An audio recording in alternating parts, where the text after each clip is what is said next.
നമസ്കാരം. ലൈവ് വാർത്തയിലേക്ക് സ്വാഗതം. ഞാൻ പാർവതി. പ്രധാന വാർത്തകൾ. ചിതറയിൽ അംഗൻവാടി കലോത്സവത്തിന് തുടക്കം. MLA മുല്ലക്കര രത്നാകരൻ പരിപാടികൾ ഉദ്ഘാടനം ചെയ്തു. യൂത്ത് കോൺഗ്രസ് പ്രവർത്തകർ മോർച്ചറി തല്ലിത്തകർത്തെന്നാരോപിച്ച് DYFI പ്രവർത്തകർ കൊട്ടാരക്കര താലൂക്ക് ആശുപത്രി സൂപ്രണ്ടിനെ ഉപരോധിച്ചു. ജോയിന്റ് കൌൺസിൽ ജില്ലാ സമ്മേളനത്തിന് പത്തനാപുരത്ത് തുടക്കം. CPI ജില്ലാ സെക്രട്ടറി സമ്മേളനം ഉദ്ഘാടനം ചെയ്തു. വാർത്തകൾ വിശദമായി. അംഗൻവാടി കലോത്സവം എന്നത് കുട്ടികളുടെ പ്രതിഭ പ്രകാശിപ്പിക്കാനുള്ള സമാധാന സംവിധാനമാകണമെന്ന് MLA മുല്ലക്കര രത്നാകരൻ ചിത്രയിൽ അംഗൻവാടി കലോത്സവം ഉദ്ഘാടനം ചെയ്ത് സംസാരിക്കുകയായിരുന്നു അദ്ദേഹം. അംഗൻവാടി കലോത്സവം എന്നത് കുട്ടികളുടെ പ്രതിഭകൾ പ്രകാശിപ്പിക്കാനുള്ള ഒരു സമാധാന സംവിധാനമാകണമെന്നും അതൊരു മത്സരമായി കാണരുതെന്നും MLA മുല്ലക്കര രത്നാകരൻ. ചിതറ ഗ്രാമപഞ്ചായത്തും സാമൂഹിക ക്ഷേമ വകുപ്പും ചേർന്ന് സംഘടിപ്പിക്കുന്ന അംഗൻവാടി കലോത്സവം ഉദ്ഘാടനം ചെയ്ത് സംസാരിക്കുകയായിരുന്നു അദ്ദേഹം.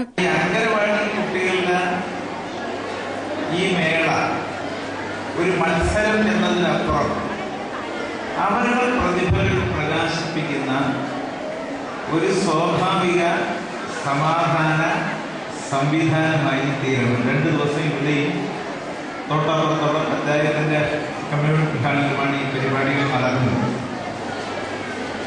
കൊച്ചുങ്ങളെ കാണുന്നതും കൊച്ചുങ്ങളുടെ പ്രതിഭാവിലാസം, പാട്ടാണെങ്കിലും ഡാൻസ് ആണെങ്കിലും ചിരിയാണെങ്കിലും മുഖം കറുപ്പിക്കലാണെങ്കിലും അഭിനയമാണെങ്കിലും കാണുന്നത് ഒരു സുഖമാണ്. ആ കാണുന്ന സുഖമാണ് 2 ദിവസം ഈ കിഴക്കും ഭാഗത്തുള്ള 2 ഹാളുകളിൽ ഈ പരിപാടിയോടനുബന്ധിച്ച് സംഭാവന ചെയ്യുന്നത്. അതിനെ അങ്ങനെ മാത്രമേ കാണാവൂ.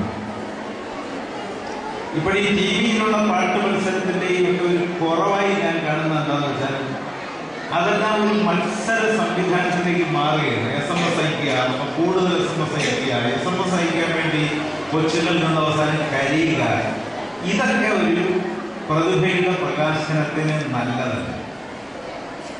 പ്രതിഭയുടെ പ്രകാശനവുമായി ബന്ധപ്പെട്ട ഈ ജഡ്ജിംഗ് കമ്മിറ്റി മാർക്കിടുന്നത് പോലും നല്ലതാണോ എന്നുള്ള അഭിപ്രായത്തിൽ വ്യത്യസ്ത അഭിപ്രായമുള്ള ഒരാളാണ് ഞാൻ. കാരണം സ്കൂൾ യുവജനോത്സവങ്ങൾ, മറ്റ് യുവജനോത്സവങ്ങൾ, ഇതുപോലുള്ള വളരെ കുട്ടികളുടെ പ്രതിഭാ പ്രകാശന വേളകൾ, ഇവിടെയൊക്കെ മാർക്കിട്ട് ഒരാൾ കൂടുതൽ മാർക്ക് നേടി, ഒരാൾ കുറച്ച് മാർക്ക് നേടി എന്നൊക്കെ പറയുന്നതിൽ തന്നെ വലിയൊരു അർത്ഥമില്ല. മാത്രമല്ല ഓരോ കുട്ടിയെയും കാണുമ്പോൾ ഓരോരുത്തർ മാർക്കിടുന്നത് ഓരോ വീക്ഷണത്തിലേക്ക്. എനിക്ക് ഏറ്റവും നല്ലതെന്ന് തോന്നുന്നത് ഒരുപക്ഷെ മുരളിക്ക് ഏറ്റവും നല്ലതെന്ന് തോന്നണമെന്നില്ല. ഞങ്ങളുടെ കാഴ്ചപ്പാടും വളർന്നു വന്ന ചുറ്റുപാടുകളൊക്കെ അതിനെ സ്വാധീനിക്കും. ഇപ്പൊ എനിക്കൊരു ഉദാഹരണം തോന്നുന്നത്, കേരളം കണ്ട ഏറ്റവും നല്ല ശബ്ദം, ഒരുപക്ഷെ മലയാള ഭാഷയ്ക്ക് ഏറ്റവും വലിയ സംഭാവന ചെയ്ത ആരെന്ന് ചോദിച്ചാൽ അത് ഒരാളോടാണ് ഈ ഭാഷ കടപ്പെട്ടിരിക്കുന്നത്. ഏറ്റവും കൂടുതൽ എഴുത്തച്ഛനൊക്കെ പറയാമെങ്കിലും ആധുനിക കാലത്ത് മലയാള വാക്കുകളുടെ ഭംഗി മുഴുവൻ നമ്മൾ ആസ്വദിച്ചത് യേശുദാസിന്റെ ശബ്ദത്തിലൂടെ. യേശുദാസ് ഒരു വാക്ക് സംഗീതത്തിൽ ഉൾപ്പെടുത്തി നമ്മുടെ കാതിലേക്ക് എത്തിക്കുമ്പോഴാണ് ആ വാക്ക് ഇത്രയും മനോഹാരിതയുണ്ടെന്ന് നമുക്ക് തോന്നിയിട്ടുള്ളത്. ആ യേശുദാസ് ഒരു സാധാരണ കുടുംബത്തിലെ അംഗമായിരുന്നു. അദ്ദേഹം വെള്ള വസ്ത്രമാണ് ഉപയോഗിക്കുന്നത്. അദ്ദേഹം വെള്ള വസ്ത്രം ഉപയോഗിക്കാൻ തീരുമാനിച്ചത് അദ്ദേഹത്തിന്റെ ദാരിദ്ര്യം കൊണ്ടാണ്. അദ്ദേഹം തിരുവനന്തപുരം സംഗീത കോളേജിൽ പഠിക്കുന്ന കാലത്ത് അദ്ദേഹത്തിന് താമസിക്കാൻ ഒരു ലോഡ്ജ് മുറിയോ ഒരു ഹോസ്റ്റൽ സൗകര്യമോ എടുക്കാനുള്ള പണത്തിന്റെ സമ്പന്നത ഉണ്ടായിരുന്നില്ല. അതുകൊണ്ട് പഠിക്കാനുള്ള മോഹം വളരെ വലിയ കൊതിയായതുകൊണ്ട് അദ്ദേഹം ആ കോളേജിലെ പ്രൊഫസർ താമസിക്കുന്ന ഇന്നത്തെ ഗസ്റ്റ് ഹൗസിനടുത്ത വീടിന്റെ അവിടെ ചെന്ന് അദ്ദേഹം പ്രൊഫസറോട് പറഞ്ഞു, എനിക്ക് താമസിക്കാൻ ഒരു സൗകര്യം ഉണ്ടാക്കി തരണം. അപ്പോഴാ പ്രൊഫസർ പറഞ്ഞു, ആകെ ഇവിടെ ഒരു സൗകര്യം ഉള്ളത് എന്റെ കാർ ഇടുന്ന ഷെഡാണ്. പക്ഷെ അവിടെ വൈകിട്ട് 8:30-ക്ക് ശേഷമേ പ്രവേശിക്കാൻ പോകും. കാരണം 8:30 മണിക്കാണ് എന്റെ കാർ വന്നിട്ട് ഡ്രൈവർ താക്കോല് കൊണ്ട് തരുന്നത്. രാവിലെ 5:30 മണിക്ക് അയാൾ കാർ വന്ന് എടുക്കുകയും ചെയ്യും. അതിനു മുമ്പ് ഉണരുകയും വേണം. ആ കാർ ഇട്ടതിന് ശേഷം ബാക്കി വരുന്ന ഒരു സ്ഥലത്ത് ഒരു പായ് വിരിക്കാനുള്ള ഇടം കൊടുത്ത് അവിടെയാണ് യേശുദാസ് താമസിച്ചത്. അവിടെ താമസിക്കുമ്പോൾ അദ്ദേഹത്തിന് ആകെ ഒരു ഉണ്ടായിരുന്നുള്ളൂ. പിന്നെ ഒരു കൈലിയും ഒരു കീറിയ ഒരു ഷർട്ടുമായി. ആ ഒരു ജോഡി വെള്ളയായി. ആ വെള്ള അദ്ദേഹം ഉടുത്തത് എന്തിനാന്ന് വെച്ചാൽ, വെള്ള ഷർട്ട് എല്ലാ ദിവസവും കഴുകി ഉണക്കി ഇട്ടുകൊണ്ട് പോയാൽ ഒരു വെള്ള വസ്ത്രം മാത്രമാണുള്ളതെന്ന് ആരും ധരിക്കുകയില്ല. പല വെള്ള വസ്ത്രത്തിലൊന്നാണ് ഇയാൾ ഇടുന്നതെന്ന് ധരിക്കും. അങ്ങനെ തന്റെ ദാരിദ്ര്യം, തന്റെ ഇല്ലായ്മ മറച്ചു വെക്കാൻ വേണ്ടി പൊതുസമൂഹത്തിന്റെ മുമ്പിൽ വെള്ള വസ്ത്രം അണിഞ്ഞു നടക്കാൻ നിർബന്ധിതനായവനാണ് യേശുദാസ്. ഗ്രാമപഞ്ചായത്ത് പ്രസിഡന്റ് എസ് മുരളീധരൻ നായർ ചടങ്ങിന് അധ്യക്ഷത വഹിച്ചു. ഗ്രാമപഞ്ചായത്ത് അംഗവും കലോത്സവ കമ്മിറ്റി കൺവീനറുമായ കെ ബി ശബരിനാഥ് സ്വാഗതം പറഞ്ഞു. ഗാന്ധിയൻ ചാച്ച ശിവരാജൻ കുട്ടികൾക്ക് ജീവിത സന്ദേശം നൽകി. ഞാൻ പറയാൻ ഉദ്ദേശിക്കുന്നതെല്ലാം നമ്മുടെ MLA പറഞ്ഞു കഴിഞ്ഞു. അതായത് അംഗൻവാടി 3 വയസ്സ് പ്രായം മുതൽ അംഗൻവാടിയിൽ കുട്ടികളെ വീട്ടിലുണ്ടാക്കുക, അതൊരു നല്ല കാര്യമാണ്. അത് ഞാൻ 4 വയസ്സ് എൻ്റെ ഒരു ജീവിത രീതി ഈ ഗാന്ധിയനാകാൻ, ഗാന്ധി രൂപസാദൃശ്യം കിട്ടാൻ അർഹനായത് അങ്ങനെയാണ്. എൻ്റെ 4 വയസ്സ് മുതൽ ഞാൻ ഒരു സാധാരണ കുട്ടിയിൽ നിന്നും എന്തോ എനിക്കൊരു വ്യത്യസ്തമായ ഒരു ജീവിത രീതി കിട്ടി. അതെന്താണെന്ന് എനിക്കറിയാൻ അറിയില്ല. 4 വയസ്സാണ്. ആർക്കും എന്തും സഹായിക്കുന്ന ഒരു മനസ്സ് കുട്ടിക്കാലത്തെ ഉണ്ടായി. അത് സ്വീകരിക്കാൻ പാവപ്പെട്ടവർക്കാണ് ഞാൻ കൊടുക്കുക. ഏറ്റവും പാവങ്ങളെന്ന് കാണുന്ന ആളുകളെ വീട്ടിൽ വിളിച്ചുകൊണ്ടുവന്ന് അമ്മ ഉടുക്കുന്ന മുണ്ടെടുത്ത് ഞാൻ കൊടുത്തിട്ടുണ്ട്. ആഹാരം അമ്മ കൊടുക്കുന്നതിന് മനസ്സാണ്, പക്ഷേ ചില വീട്ടിൽ കയറ്റുന്നതിന് ഒരു ബുദ്ധിമുട്ടുണ്ടായിരുന്നു. അങ്ങനെയുള്ളവരെ ഞാൻ വിളിച്ചുകൊണ്ടുവന്ന് അമ്മയെടുത്ത് പറയും, അമ്മ ഇവർക്ക് വിശക്കുന്ന ആഹാരം കൊടുക്കണമെന്ന്. അമ്മ നിരസിച്ചിട്ടുള്ള കൊടുത്തിട്ടുണ്ട്. അങ്ങനെ വളരുന്ന ഒരു മനസ്സ് എനിക്ക് ഉണ്ടായിരുന്നു. പഞ്ചായത്ത് വൈസ് പ്രസിഡന്റ് ലീന ഓമനദേവൻ, ആരോഗ്യ വിദ്യാഭ്യാസ standing committee chairperson Shaila Beevi, വികസനകാര്യ standing committee chairman Thalavaram Pansar, S Sini, Kollayil Suresh, Humayun Kabir, Madathara Anil, Shyamalakumari, Thumbamonthodi Rajan, Kannankode Sudhakaran തുടങ്ങിയവർ സംസാരിച്ചു. News bureau, Kadakkal. ചിത്രയിൽ സംഘടിപ്പിച്ച അംഗൻവാടി കലോത്സവത്തിന്റെ ഉദ്ഘാടനത്തോടനുബന്ധിച്ചുള്ള ഘോഷയാത്ര ശ്രദ്ധേയമായി. സാമൂഹിക ക്ഷേമ വകുപ്പും ചിത്ര ഗ്രാമപഞ്ചായത്തും സംയുക്തമായി സംഘടിപ്പിക്കുന്ന അംഗൻവാടി കലോത്സവത്തിന് ചിത്രയിൽ വർണ്ണാഭമായ തുടക്കം.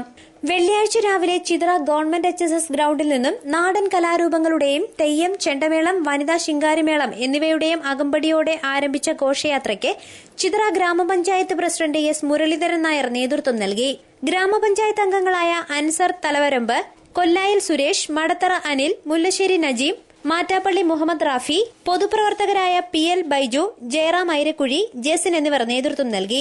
അംഗൻവാടി ടീച്ചർമാർ, ആശാ വർക്കേഴ്സ്, കുട്ടികൾ, രക്ഷകർത്താക്കൾ, പൊതുജനങ്ങൾ എന്നിവർ ഘോഷയാത്രയിൽ പങ്കെടുത്തു. 27, 28 തീയതികളിലായി പഞ്ചായത്തിലെ 48 അംഗൻവാടികളിൽ നിന്നും നിരവധി കുട്ടികൾ കലാമത്സരങ്ങളിൽ പങ്കെടുക്കും.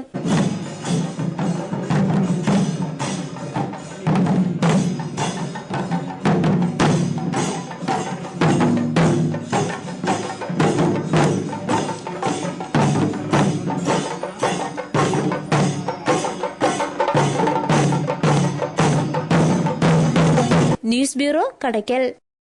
കൊട്ടാരക്കര താലൂക്ക് ആശുപത്രിയിലെ എക്സ്റേ യൂണിറ്റിന്റെ പ്രവർത്തനം അവതാളത്തിൽ. ദിനംപ്രതി 100 കണക്കിന് രോഗികൾ എത്തുന്ന ഇവിടെ 6 മണിക്കൂർ മാത്രമാണ് പ്രവർത്തനം നടക്കുന്നത്. താലൂക്ക് ആശുപത്രിയിലെ എക്സ്റേ യൂണിറ്റിന്റെ അവസ്ഥ പഴയപടി തന്നെ. പ്രവർത്തനം ആരംഭിച്ച് ദിവസങ്ങൾ കഴിഞ്ഞിട്ടും നിലവിലെ സ്ഥിതിക്ക് മാറ്റമില്ല. കൊട്ടാരക്കര താലൂക്ക് ആശുപത്രിയിലെ എക്സ്റേ യൂണിറ്റിന്റെ പ്രവർത്തനം ഇപ്പോഴും ഉച്ചയ്ക്ക് 1 മണിവരെ തന്നെ. വലിയ രീതിയിൽ കൊട്ടിഘോഷിച്ച് ഉദ്ഘാടനം നടത്തുകയും വാഗ്ദാനങ്ങൾ വാരി വിതറുകയും ചെയ്തതല്ലാതെ യാതൊരു മാറ്റവും ആശുപത്രിക്കില്ല. ഒരു ടെക്നീഷ്യനെ കൂടി ഉടൻ നിയമിക്കുമെന്ന് മന്ത്രിമാർ മാറി മാറി പറഞ്ഞതല്ലാതെ ഇതുവരെയും നടപടിയായിട്ടില്ല.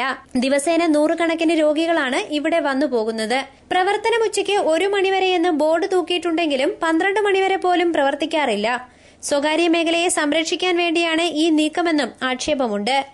APL, BPL വിഭാഗക്കാർക്കുള്ള ഇളവുകൾ പുറത്തെ ലാബുകളിൽ ലഭിക്കാത്തതിനാൽ സ്വകാര്യ ലാബുകൾ സാധാരണക്കാരെ പിഴിയുകയാണ്. എക്സ്റേ യൂണിറ്റ് എത്രയും വേഗം പ്രവർത്തന സജ്ജമാക്കാമായിരുന്നു എന്നായിരുന്നു ബന്ധപ്പെട്ടവരുടെ വാഗ്ദാനം. എന്നാൽ ഇപ്പോൾ 6 മണിക്കൂർ പോലും പ്രവർത്തിക്കാത്ത സ്ഥിതിയാണ്. ഓരോരോ മുടന്തന്യായങ്ങൾ പറഞ്ഞ് ആശുപത്രി അധികൃതർ ജനങ്ങളെ വിഡ്ഢികളാക്കുകയാണ്. News bureau, Kottarakkara. ഇടമൺ 34 സംയുക്ത ഓട്ടോ ഡ്രൈവേഴ്സ് യൂണിയന്റെ ആഭിമുഖ്യത്തിൽ ക്രിസ്മസ് ആഘോഷം സംഘടിപ്പിച്ചു. ഇടമൺ കത്തോലിക്ക ദേവാലയം വികാരി ഫാദർ എഡിസൺ ഉദ്ഘാടനം ചെയ്തു. ഇടമൺ 34 സംയുക്ത ഓട്ടോ ഡ്രൈവേഴ്സ് യൂണിയന്റെ ആഭിമുഖ്യത്തിൽ ക്രിസ്മസ് ആഘോഷങ്ങൾ സംഘടിപ്പിച്ചു. ക്രിസ്മസ് ദിനത്തിൽ ഇടമൺ 34 ജംഗ്ഷനിൽ രാവിലെ 10 മണിയോടെയാണ് ആഘോഷം സംഘടിപ്പിച്ചത്. തുടർച്ചയായി ഇത് 3-ാം തവണയാണ് ഇടമൺ 34 ഓട്ടോ ഡ്രൈവേഴ്സ് ക്രിസ്മസ് ആഘോഷിക്കുന്നത്. ആഘോഷ പരിപാടി ഇടമൺ 34 കത്തോലിക്ക ദേവാലയം വികാരി ഫാദർ എഡിസൺ തോമസ് ഉദ്ഘാടനം ചെയ്തു. മനുഷ്യൻ ദൈവത്തെ പ്രീതിപ്പെടുത്താൻ നിരവധി കാര്യങ്ങൾ ചെയ്തുകൂട്ടുകയാണെന്നും ദൈവം അത്തരത്തിൽ മനുഷ്യന്റെ പ്രീതിക്ക് വിധേയനാകില്ലെന്നും മനുഷ്യസ്നേഹം കൊണ്ട് മാത്രമേ ദൈവത്തെ അടുത്തറിയാൻ കഴിയുമെന്നും ഫാദർ എഡിസൺ തോമസ് ഉദ്ഘാടന പ്രസംഗത്തിൽ പറഞ്ഞു. ദൈവത്തെ പ്രീതിപ്പെടുത്തുവാൻ മനുഷ്യൻ പരിശ്രമിച്ചുകൊണ്ടിരിക്കുകയാണ്. എന്നാൽ മനുഷ്യന്റെ ഈ പ്രീതിപ്പെടുത്തലുകളിൽ പ്രീതിപ്പെടുന്നവനല്ല ദൈവം എന്ന സത്യം തിരിച്ചറിയണം. കഠിനമായ ഉപവാസങ്ങൾ, കഠിനമായ മനകയറ്റങ്ങൾ, കഠിനമായ ധീരമായ പ്രവൃത്തികൾ, അങ്ങനെ നമ്മളെ കൊണ്ട് ചെയ്യാൻ കഴിയുന്ന എല്ലാം നാം ചെയ്യുന്നു. അതൊന്നും ദൈവം പ്രസാദിക്കുന്നില്ല. എന്നാൽ അതിലൊക്കെ അർത്ഥമുണ്ടാകുന്നത് അതെല്ലാം ദൈവത്തോടുള്ള സ്നേഹത്തെ പ്രതി നമ്മൾ ചെയ്യുന്നത് കൊണ്ടാണ്. ഒരു പിതാവ് മകനിൽ പ്രസാദിക്കുന്നത് മകൻ കൊടുക്കുന്ന ശമ്പളം കൊണ്ടല്ല. അതിനേക്കാൾ ഉപരിയായി താൻ ജന്മം കൊടുത്ത് ജീവിപ്പിച്ച മകൻ തനിക്ക് ഏതെങ്കിലും ഒരു ചെറിയ കാര്യം ചെയ്യുമ്പോഴും അതിലടങ്ങിയിരിക്കുന്ന സാധനത്തിന്റെ വലിപ്പമല്ല, മറിച്ച് അവന് തന്നോടുള്ള സ്നേഹത്തിന്റെ പ്രതിഫലനമാണ്. ജാതിമത രാഷ്ട്രീയ ചിന്തകൾ മാറ്റിവെച്ച് ഇത്തരത്തിൽ പരിപാടി സംഘടിപ്പിച്ച സംഘാടകരെ അങ്ങേയറ്റം പ്രശംസിക്കുന്നതായും ഫാദർ കൂട്ടിച്ചേർത്തു. ചടങ്ങിൽ Edamon 34 auto drivers union president Manoharan അധ്യക്ഷനായി. യൂണിയൻ സെക്രട്ടറി അജയ്കുമാർ മണൽവാരി സ്വാഗതം പറഞ്ഞു.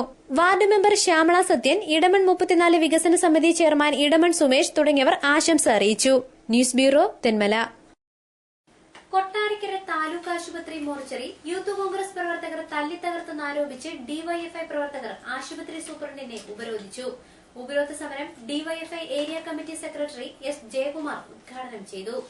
യൂത്ത് കോൺഗ്രസ് പ്രവർത്തകർ കൊട്ടാരക്കര താലൂക്ക് ആശുപത്രി മോർച്ചറി അടിച്ചു തകർത്തുവെന്നാരോപിച്ച് ഡിവൈഎഫ്ഐ കൊട്ടാരക്കര ഏരിയ കമ്മിറ്റിയുടെ നേതൃത്വത്തിൽ ആശുപത്രി സൂപ്രണ്ടിനെ ഉപരോധിച്ചു. മദ്യപിച്ച് മോർച്ചറി അടിച്ചു തകർത്ത സാമൂഹ്യവിരുദ്ധരായ യൂത്ത് കോൺഗ്രസ് പ്രവർത്തകരെ അറസ്റ്റ് ചെയ്യുക, സ്വകാര്യ മോർച്ചറികളുടെ കടന്നുകയറ്റം ആശുപത്രി അധികൃതർ വിലക്കുക, കൊട്ടാരക്കര പോലീസും ആശുപത്രി സൂപ്രണ്ടുമായുള്ള ഒത്തുകളി അവസാനിപ്പിക്കുക എന്നീ ആവശ്യങ്ങൾ ഉന്നയിച്ചായിരുന്നു ഉപരോധം.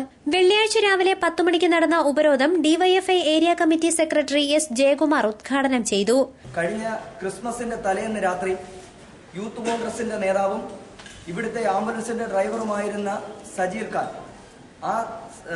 ഖാൻ എന്നറിയപ്പെടുന്ന യൂത്ത് കോൺഗ്രസിന്റെ നേതാവ് 8-10 ഗുണ്ടകളും ചേർന്നുകൊണ്ട് നമ്മുടെ ലയൺസ് ക്ലബിന്റെ പരിസരത്ത് കേന്ദ്രീകരിക്കുകയും മദ്യപിച്ചതിന് ശേഷം നമ്മുടെ ഗവൺമെന്റ് ആസ്പത്രിയെ ഗവൺമെന്റ് മോർച്ചറി ചില്ലുകൾ അടിച്ചു തകർത്ത ശേഷം ഇവിടെ ആ പരിസരത്ത് കിടന്ന രോഗികളായിട്ടുള്ള സ്ത്രീകളെ, നിരാലംബരായിട്ടുള്ള സ്ത്രീകളെ ചീത്ത വിളിക്കുകയും അസഭ്യം പറയുകയൊക്കെ ചെയ്ത ഒരു വാർത്ത നമ്മൾ കണ്ടു.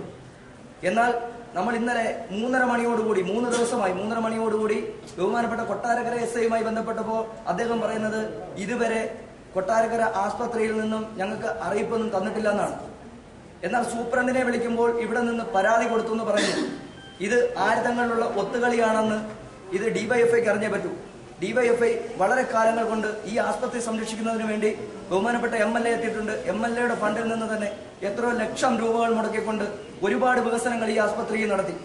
എന്നാൽ ഈ വികസനങ്ങളെ എല്ലാം തന്നെ മുച്ചൂട് മുടിക്കുന്ന തരത്തിലേക്ക് ഈ ആസ്പത്രിയെ നശിപ്പിച്ചുകൊണ്ട് കൊട്ടാരക്കരയിൽ എന്തെല്ലാം ഇടതുപക്ഷം ജനപക്ഷത്ത് നിന്നുകൊണ്ട് ചെയ്തോ അതിനെല്ലാം തകർക്കുന്ന രീതിയിൽ കോൺഗ്രസിന്റെ ഒരു ഗുണ്ടാവിളയാട്ടത്തിന്റെ കേന്ദ്രമാക്കി മാറ്റിക്കൊണ്ട് ആസ്പത്രി പരിസരത്തെ മാറ്റുകയാണ്.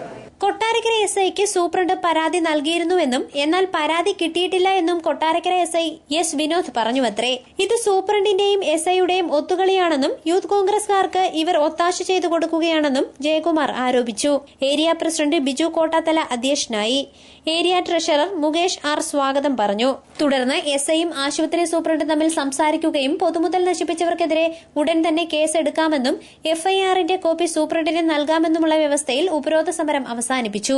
അംഗങ്ങളായ ലിനു കുമാർ, പ്രഫുൽ R, അരുൺകുമാർ T, ഗോകുൽ കൃഷ്ണൻ എന്നിവർ ഉപരോധ സമരത്തിന് നേതൃത്വം നൽകി. News bureau, Kottarakkara. കോക്കാട് തലച്ചിറ വൈദ്യശാല ജംഗ്ഷനിൽ നിന്നും കൂറ്റൻ മലമ്പാമ്പിനെ നാട്ടുകാർ പിടികൂടി. തലച്ചിറ വൈദ്യശാല ജംഗ്ഷനിൽ നിന്ന് 10 അടിയോളം നീളമുള്ള പെരുമ്പാമ്പിനെ നാട്ടുകാർ പിടികൂടി. കല്ലട ഇറിഗേഷൻ പ്രോജക്ട് കനാലിന് സമീപമുള്ള ഏലായിൽ നിന്നാണ് നാട്ടുകാർ പാമ്പിനെ പിടികൂടിയത്. 1 മണിക്കൂറോളം പാമ്പിനെ തോളിലേറ്റി പ്രദേശവാസികൾ ആഹ്ലാദ പ്രകടനം നടത്തി. തുടർന്ന് ഫോറസ്റ്റ് അധികൃതരെ വിവരമറിയിച്ചു. അവരെത്തി പെരുമ്പാമ്പിനെ ഏറ്റുവാങ്ങി. News bureau, Kottarakkara. ചൂട് വർദ്ധിച്ചതോടെ വഴിയോരങ്ങളിൽ ശീതളപാനീയ കച്ചവടക്കാർ വ്യാപകമാകുന്നു. തണ്ണിമത്തനാണ് ഏറ്റവും കൂടുതൽ വിറ്റഴിക്കപ്പെടുന്നത്. ചൂട് വർദ്ധിച്ചതോടെ വഴിയോര കച്ചവടക്കാർ സജീവമാകുന്നു. വൃശ്ചിക മാസത്തിൽ തണുപ്പ് പഴമക്കാരുടെ പഴങ്കഥകളായി മാറുന്നു. ഇന്ന് വൃശ്ചിക മാസത്തിലെ പകൽച്ചൂടിൽ നിന്ന് രക്ഷ നേടാൻ ജനങ്ങൾ നെട്ടോട്ടമോടുകയാണ്. ഇത് മുന്നിൽ കണ്ടെന്നോണം വഴിയോര പഴക്കച്ചവടക്കാർ നിരത്തുകളിൽ നിറയുകയാണ്. ആവശ്യക്കാരേറെയും തണ്ണിമത്തനാണ്. അന്യസംസ്ഥാനങ്ങളിൽ നിന്നെത്തുന്നവയെ സ്വീകരിക്കാൻ കേരളീയർ ഒരു മടിയും കാണിക്കാറില്ല. അതുകൊണ്ട് തന്നെ തണ്ണിമത്തന് കിലോ 20 രൂപയും കിരൺ എന്ന തണ്ണിമത്തന് 25 രൂപയുമാണ്. മഴ മാറിയതിനാൽ ഇവരുടെ കച്ചവടവും പുഷ്ടിപ്പെട്ടിട്ടുണ്ട്. തണ്ണിമത്തൻ ജ്യൂസും വ്യാപകമായി കച്ചവടം നടത്തപ്പെടുന്നുണ്ട്. സീസൺ ആകുന്നതോടെ തണ്ണിമത്തന് കിലോയ്ക്ക് 12 രൂപ വരെ കുറയാൻ സാധ്യതയുണ്ടെന്ന് കച്ചവടക്കാർ പറയുന്നു. കിരൺ തണ്ണിമത്തനാണ് ഏറെ രുചികരം. കർണാടക, തമിഴ്നാട് എന്നിവിടങ്ങളിൽ നിന്നാണ് തണ്ണിമത്തനുകൾ ഉൾപ്പെടെയുള്ള പഴങ്ങൾ എത്തുന്നത്. നാടൻ കരിക്കിന്റെയും സ്ഥിതി മോശമല്ല. ആവശ്യക്കാർ ഏറെയുണ്ടെങ്കിലും ആവശ്യത്തിന് കരിക്ക് ലഭ്യമല്ല. തേനി, കമ്പം എന്നിവിടങ്ങളിൽ നിന്ന് കരിക്ക് എത്തുന്നുണ്ടെങ്കിലും നാടൻ കരിക്കിനാണ് ആവശ്യക്കാരേറെ. നാടൻ കരിക്കിന് 30 മുതൽ 40 രൂപ വരെയാണ് വില. തണ്ണിമത്തങ്ങ സീസൺ തുടങ്ങിയതുകൊണ്ട് വളരെ സുലഭമായിട്ട് ആയതുകൊണ്ട് ഇപ്പോൾ സീസണിന് 20 രൂപ വിലയാണ്. കിരൺമത്തൻ 25 രൂപ വിലയാണ്. ഇപ്പോൾ സീസണിൽ നമുക്ക് 12 രൂപ 15 രൂപ വിലയ്ക്ക് മത്തങ്ങന് തമിഴ്നാട്ടിൽ നിന്ന് വരാൻ ചാൻസ് ഉണ്ട്. അവിടെ നിന്നാണ് ഏറ്റവും കൂടുതലായിട്ട് മത്തങ്ങ വന്നുകൊണ്ടിരിക്കുന്നത്. ഇപ്പോൾ കർണാടക മത്തങ്ങ ആയതിൻ്റെ പേരിൽ ഇതിപ്പം 20 രൂപയാണ്. വണ്ടി വാടകയെല്ലാം കൂടുതലാണ്. അതിൻ്റെ പേരിൽ ഇപ്പോൾ 20 രൂപയ്ക്കാണ് മത്തങ്ങ വിൽക്കുന്നത്. ഇനിയിപ്പോൾ ഈ ഒരു മാസം കഴിഞ്ഞാൽ ഉടനെ 15 രൂപ 12 രൂപ റേറ്റിന് മത്തങ്ങ ഞങ്ങൾക്ക് പിന്നെ വളരെയധികം സുലഭമായി കിട്ടാൻ ഉണ്ട്. ഞങ്ങളുടെ സീസൺ തുടങ്ങുന്നതേ ഉള്ളൂ. പൊതുവേ ഇപ്പം കച്ചവടമുണ്ട്. വലിയ അന്തരീക്ഷം നല്ല രീതിയിലല്ല മഴയും വെയിലുമായിട്ട് മിക്സഡായിട്ട് നിൽക്കുന്ന ഒരു അന്തരീക്ഷമാണ്. അതുകൊണ്ട് കൃത്യമായ ഒരു അന്തരീക്ഷത്തിൽ നമുക്ക് പറയാൻ പറ്റുന്നില്ല. എങ്കിലും ഈ ഒരു മാസം ഡിസംബർ കഴിഞ്ഞ് എങ്കിൽ മാത്രമേ നമ്മളെ ബിസിനസിനെ കുറിച്ച് കറക്റ്റായിട്ടൊരു റിപ്പോർട്ട് പറയാൻ പറ്റൂ. News bureau, Kottarakkara. Joint council ജില്ലാ സമ്മേളനത്തിന് പത്തനാപുരത്ത് തുടക്കം കുറിച്ചു. CPI ജില്ലാ സെക്രട്ടറി R രാമചന്ദ്രൻ സമ്മേളനം ഉദ്ഘാടനം ചെയ്തു. ജോയിന്റ് കൌൺസിൽ 43ാമത് കൊല്ലം ജില്ലാ സമ്മേളനത്തിന്റെ ഭാഗമായി നടന്ന പ്രതിനിധി സമ്മേളനം CPI ജില്ലാ സെക്രട്ടറി R രാമചന്ദ്രൻ ഉദ്ഘാടനം ചെയ്തു. കേരളം കൈവരിച്ച പ്രധാന നേട്ടങ്ങളിൽ സിവിൽ സർവീസിന് വലിയ പങ്കുള്ളതായും ജനങ്ങളുടെ ആവശ്യങ്ങൾക്ക് വേണ്ടിയാണ് സിവിൽ സർവീസ് വന്നതെന്നും സിവിൽ സർവീസ് ഇന്ന് തകർച്ച നേരിടുകയാണെന്നും രാമചന്ദ്രൻ പറഞ്ഞു. വിലക്കയറ്റം, അഴിമതി, ജാതി സ്വാധീനം ഇതൊക്കെ കേരളത്തിലെ സാമൂഹ്യ ജീവിതത്തിൽ കടിഞ്ഞാണില്ലാതെ അരങ്ങ് തകർക്കുകയാണെന്നും കേരളത്തിന്റെ ഭാവിയെക്കുറിച്ചുള്ള ചിന്ത മനുഷ്യസ്നേഹികളായ മലയാളികളിൽ മുഴുവൻ വേദനയും വീർപ്പുമുട്ടലുമാണ് സൃഷ്ടിക്കുന്നതെന്നും രാമചന്ദ്രൻ പറഞ്ഞു. പത്തനാപുരം മംഗല്യ ഓഡിറ്റോറിയത്തിൽ നടന്ന സമ്മേളനത്തിൽ ജോയിന്റ് കൌൺസിൽ ജില്ലാ പ്രസിഡന്റ് R ഉദയൻ അധ്യക്ഷനായിരുന്നു. ജില്ലാ ജോയിന്റ് സെക്രട്ടറി N കൃഷ്ണകുമാർ രക്തസാക്ഷി പ്രമേയം അവതരിപ്പിച്ചു. സംസ്ഥാന കമ്മിറ്റി അംഗം MS സുബൈദകുമാരി അനുശോചനം രേഖപ്പെടുത്തി. സ്വാഗത സംഘം ചെയർമാൻ അഡ്വക്കേറ്റ് S വേണുഗോപാൽ, മുൻ general secretary CR Jomon, advocate S Venugopal, മുൻ general secretary CR Jose Prakash, CPI മണ്ഡലം സെക്രട്ടറി M Jiyasuddin, general secretary S Vijayakumaran Nair തുടങ്ങിയവർ സംസാരിച്ചു. സമ്മേളനത്തിന് മുന്നോടിയായി പ്രകടനവും നടന്നു. ന്യൂസ് ബ്യൂറോ, പത്തനാപുരം. കൊല്ലം റൂറൽ പോലീസിന്റെ നേതൃത്വത്തിൽ സഞ്ചരിക്കുന്ന ട്രാഫിക് ബോധവൽക്കരണ പരിപാടിക്ക് തുടക്കം കുറിച്ചു. ശുഭയാത്ര സുരക്ഷിതയാത്ര എന്ന മുദ്രാവാക്യമുയർത്തിയാണ് ബോധവൽക്കരണ റാലി പ്രയാണം ആരംഭിച്ചത്. ശുഭയാത്ര സുരക്ഷിതയാത്ര എന്ന മുദ്രാവാക്യവുമായി കൊല്ലം റൂറൽ പോലീസ് ആരംഭിച്ച ട്രാഫിക് ബോധവൽക്കരണ പരിപാടിക്ക് ജനങ്ങളുടെ ഊഷ്മള വരവേൽപ്പ്. മൊബൈൽ ട്രാഫിക് ഇലക്ട്രോണിക് പാർക്കുന്ന സഞ്ചരിക്കുന്ന ബോധവൽക്കരണ വാഹനമാണ് ജനശ്രദ്ധ നേടുന്നത്. പ്രത്യേകമായി തയ്യാറാക്കിയ 2 ബസ്സുകളിൽ ആധുനിക സംവിധാനങ്ങളോടെയാണ് ബോധവൽക്കരണ ക്ലാസ് സംഘടിപ്പിച്ചിരിക്കുന്നത്. ചിത്രപ്രദർശനവും വാഹനത്തിൽ ഒരുക്കിയിട്ടുണ്ട്. പ്രധാന അപകടങ്ങളുടെ ദൃശ്യങ്ങൾ, അപകട കാരണങ്ങൾ, കണക്കുകൾ, അപകടരഹിതമായി വാഹനം ഓടിക്കേണ്ടതെങ്ങനെ, ട്രാഫിക് നിയമങ്ങൾ എങ്ങനെ പാലിക്കണം തുടങ്ങി സുരക്ഷിത യാത്രയിലേക്ക് വേണ്ട ഘടകങ്ങളെല്ലാം ബസ്സിലുണ്ട്. ഹെൽമറ്റ് ധരിക്കേണ്ടതിന്റെയും ട്രാഫിക് നിയമങ്ങൾ പാലിക്കേണ്ടതിന്റെയും ആവശ്യകത ബോധ്യപ്പെടുത്തുവാൻ പര്യാപ്തമായ രീതിയിലാണ് പ്രദർശനം. വാഹനത്തിൽ നിന്ന് ലഘുലേഖകളും വിതരണം ചെയ്യുന്നുണ്ട്. അപകടങ്ങളും ചിത്രങ്ങളും ട്രാഫിക് സിഗ്നലുകളും പ്രദർശിപ്പിക്കുന്നതാണ് രണ്ടാമത്തെ വാഹനം. ഇത് ആലപ്പുഴ പോലീസിന്റെയും കൊല്ലം സിറ്റി പോലീസിന്റെയും ഉടമസ്ഥയിലുള്ളതാണ്. ഈ മൊബൈൽ പാർക്കുകൾ കഴിഞ്ഞ 18-നാണ് ബോധവൽക്കരണ പ്രവർത്തനങ്ങൾ ആരംഭിച്ചത്. News bureau, Kottarakkara. പ്രധാന വാർത്തകൾ വീണ്ടും. ചിതറയിൽ അംഗൻവാടി കലോത്സവത്തിന് തുടക്കം. MLA മുല്ലക്കര രത്നാകരൻ പരിപാടികൾ ഉദ്ഘാടനം ചെയ്തു. യൂത്ത് കോൺഗ്രസ് പ്രവർത്തകർ മോർച്ചറി തല്ലിത്തകർത്തെന്നാരോപിച്ച് DYFI പ്രവർത്തകർ കൊട്ടാരക്കര താലൂക്ക് ആശുപത്രി സൂപ്രണ്ടിനെ ഉപരോധിച്ചു. ജോയിന്റ് കൌൺസിൽ ജില്ലാ സമ്മേളനത്തിന് പത്തനാപുരത്ത് തുടക്കം. CPI ജില്ലാ സെക്രട്ടറി സമ്മേളനം ഉദ്ഘാടനം ചെയ്തു. വാർത്തകൾ സമാപിക്കുന്നു. കൂടുതൽ വാർത്തകൾക്കും ദൃശ്യങ്ങൾക്കും www.livevarta.com സന്ദർശിക്കുക. നമസ്കാരം.